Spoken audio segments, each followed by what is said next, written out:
nouvelle journée, c'est parti pour une balade à la campagne.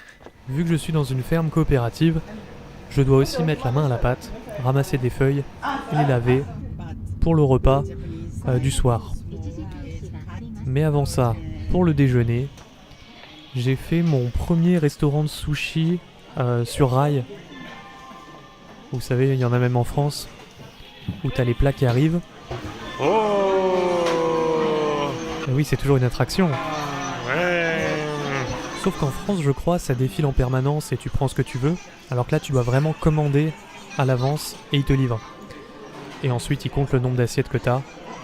Et en fonction de la couleur, ils savent combien ils doivent te facturer chaque assiette.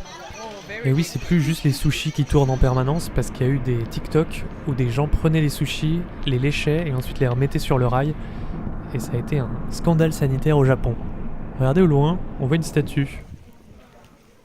Et on s'y est rendu en voiture, avec mon amie japonaise qui gère la ferme. Elle en a profité pour nous montrer les coins touristiques du coin. Ça, c'est une statue de Kannon-sama, et pas de Bouddha. Et ce qui est trop cool, c'est qu'on peut rentrer à l'intérieur. Il y a des escaliers, des tableaux, des statues. Et c'est assez massif, hein. T'en apprends plus sur l'histoire de la construction. Et t'as des hublots d'avion pour voir la vue de haut. C'est ouvert. Et on voit la ville au loin. De même que la maison qu'on a vue en bas. Et quand tu redescends, tu te dis ah ouais, j'ai vraiment été au niveau du visage de la statue. Ah, c'était pas mal.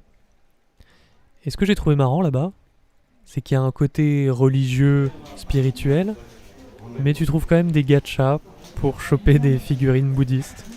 C'est partie des petites différences culturelles avec la France. Là, je suis retourné dans ma chambre à la ferme. J'observe le coucher de soleil. Et j'avais envie encore de filmer cet endroit. Vu qu'hier c'était de nuit, on voyait pas très bien. Ah, ça me manque. Les portes que tu peux coulisser comme ça. Enfin, ça a du style, mais ça isole aucun bruit. Tu entends vraiment tout ce qui se passe derrière. Donc niveau intimité, c'est pas 100% tip top. Mais tout ce que je voyais au Japon, que j'allais jamais revoir en France, je l'appréciais et j'en profitais. Mais c'est quand même beaucoup de grandes pièces vides ici. Ensuite est arrivée l'heure du repas, préparé par les gens de la ferme. Je vous ai dit, c'est coopératif, donc chacun apporte son petit quelque chose.